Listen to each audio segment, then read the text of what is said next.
Tonight, I'm going to go give it my all. And we're going to read some stories. I don't think I'm going to be able to do this without you.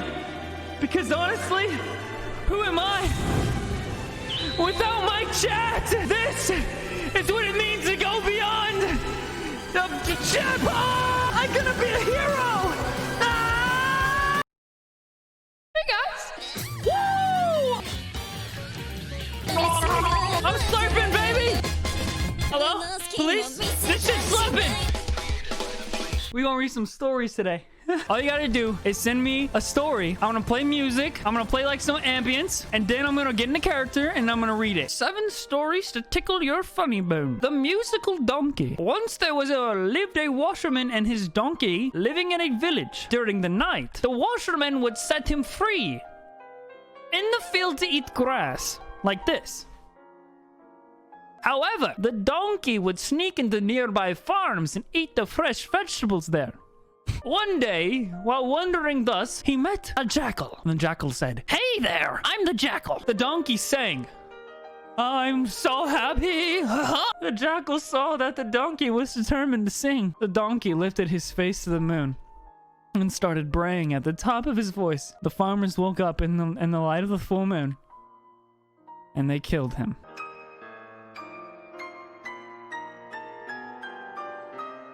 There's 2 of me now. This is a story called The Horse Outside of My Window. It was around 3:10 a.m. last night, January 19th, and I was taking my girlfriend as I did every night. I was talking to my girlfriend. Sorry, I'm a little flustered. We were just about ready to say goodnight and end the call, but I heard a sound. Now I'm pretty tolerant when it comes to creepy stuff. I had a YouTube channel where I'd read my own creepy stories daily. And I camped outside alone before with no problems. Hold my hand, chat. I literally had built myself a shelter out of logs and sticks and lived outside for a couple days alone. But as soon as I heard this, it made no sense. It was hooves? I live in the country, so it wouldn't be crazy to say it was a deer, but it definitely wasn't a deer. It sounded way too heavy for a deer. It sounded like a big, heavy horse. At first, I heard it slightly in the distance and told my girlfriend I had to go so I could hear it better. I joked around saying that I loved her just in case the horse monster murdered me in my sleep.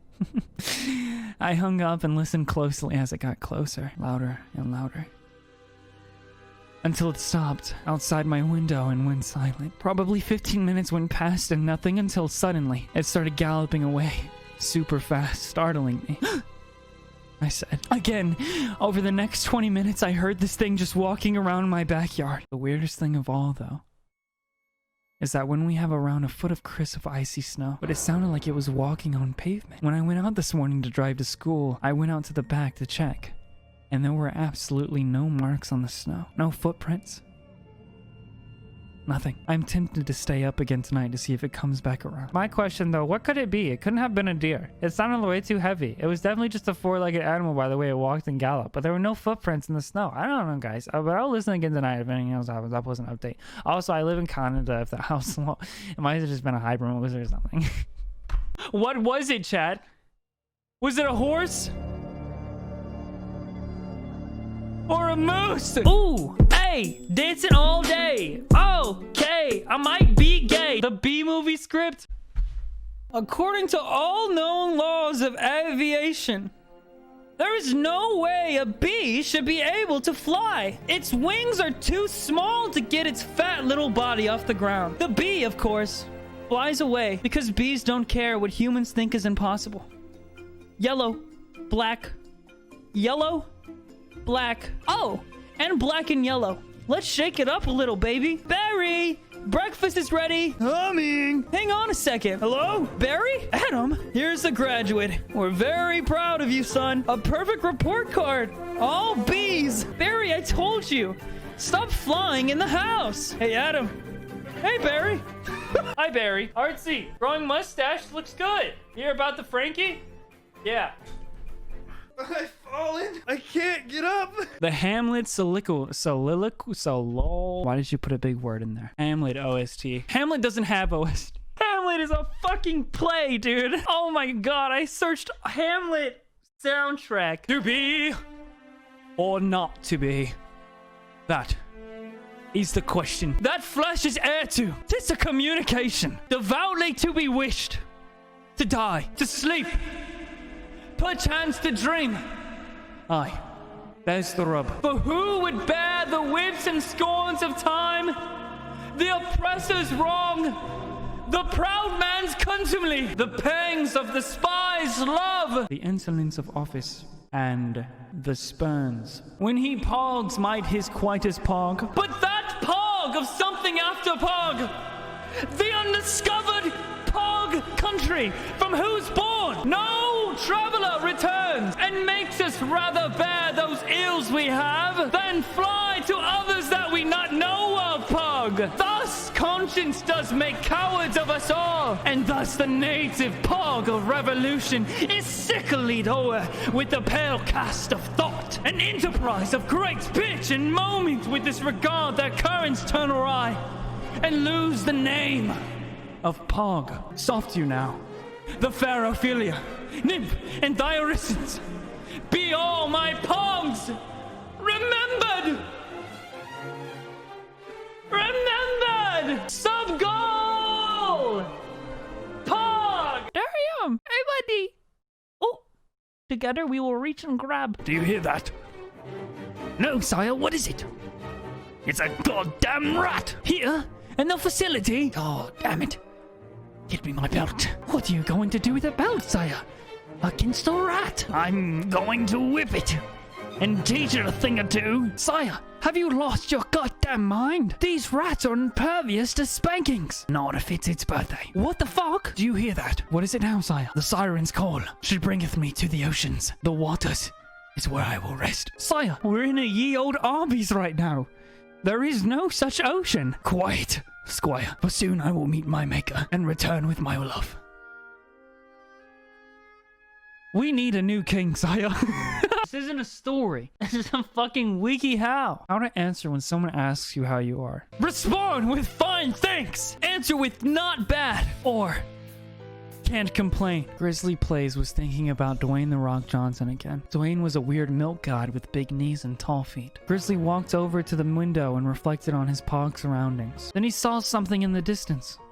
Or rather someone. Grizzly gulped. He glanced at his own reflection in the window. He was a stupid, dumb slurp drinker with skinny knees and scrawny feet. What the fuck? I don't have skinny knees. As Grizzly stepped outside and Dwayne came closer, he could see the wicked glint in his eye. Dwayne glared with all the wrath of 1692 Pog giant gamers. He said in hushed tones,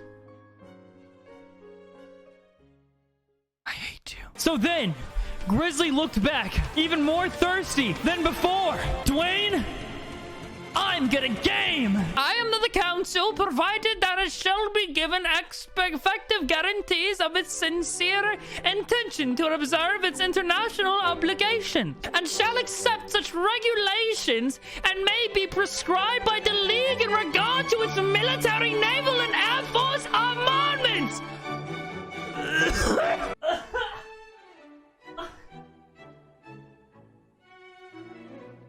The council shall contest of representatives of the member of the league, as occasion may require, at the seat of the league. The council shall consist of representatives of the principal allied Pog champs. These 4 members of the league shall be selected by the assembly from time to time in insurrection until the appointment of the representatives of the 4 members of the league, first selected by the assembly. Representatives of Belgium, Brazil, Spain, and Greece shall be the members of the council. Meeting adjourned. You ever do this thing where you hold out your hand and you want to like use telekinesis or something to go whoosh? I can't believe I do this every night, and one day it's gonna fucking work. I'm gonna do this for you, Lumi, so that you can clip it. Toreha kinisu wa sukuru. One more time, take 2. Toreha kinisu wa sukuru. Toreha kinisu wa sukuru. Daijoubu. 鳥はキニスを作る。What? 鳥はギニスを作る。 Chato. Toreha! Ginisu wo tsukuru! Yeah, you know what it says? It means to make a chicken. El Tratado de Versailles. Fue fermentado el 28 de junio de 1919. Alright, there you go. I read your stupid fucking Treaty of Versailles. Oh my god, this is my favorite fucking story, dude. We're breaking free!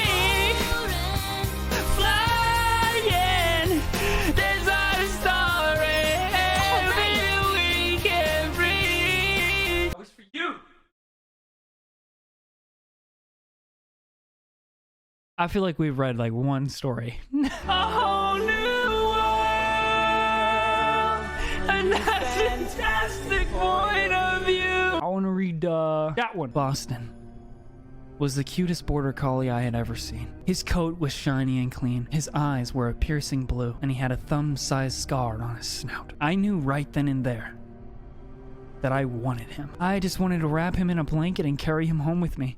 I put my hand through the bars. He raised his head up slowly and walked to me, licking my hand. I want this one, I pleaded. She sighed. Are you sure you want this one, sir? Boston's a good dog, but he's got some issues. What kind of issues? I asked, curious. He's shy and reclusive, she blurted out. All dogs are reclusive and shy, I replied. But Boston is even shyer than the other dogs. I'll be honest. We were thinking of putting him down. She said it like it's not a big deal. Well, that's why I want this one. I filled out the paperwork and they brought him to the car. On the way home, Boston looked at me with his sad blue eyes. When we got home, Boston slowly walked inside, cautiously smelled all the furniture. He explored every room in the house, only to return to the living room and lay down on the floor. Are you hungry, boy? I asked, retrieving a hot dog. That night he slept in my bed. His furry body felt good against my feet. As I was about to sleep, Boston whined loudly. He was sleeping, but it sounded like he was getting beaten. It's okay, boy, I said. The next day, Boston was a lot more social. He even jumped on my lap. I was going to try and rub his belly. His underside had more hair than his back, and as I rubbed his belly, I cut myself on something sharp. I winced in pain. The dog has a fucking knife! Boston sat up like a person. His torso was moving around. A metallic blade erupted from his stomach. It kept going until I saw a fucking human head. The blade was sticking out of the head's mouth, connected to a veiny tentacle. What the Flipple flapple flipper flapper shoo. Boston's chest opened up like a book. More bladed tentacles oozed out. All had the human heads. You found out my secret, huh? He said in a low, deep voice. What the hell are you? It's a long story.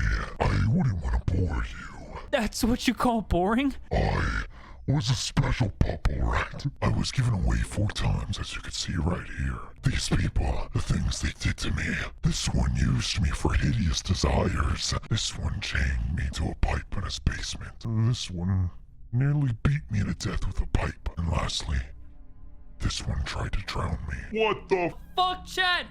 The heads on his tentacles are fucking his past owners. I couldn't believe what I was seeing. You're the only one who hasn't been cruel to me. I'm not a monster. It seems I'm surrounded by monsters. Watch out behind me. Don't you fucking do that. Despite being a damn demon, Boston is a good boy. I still love you. Just don't cut off my head. Okay? Boston's tentacles retreated back into his stomach. Just warn me when you're gonna pop those out. Boston smiled, I think. You just said fucking Marley and me in a nutshell? The fucking moment when your dog bores? God, I wish those words hadn't came out of my mouth.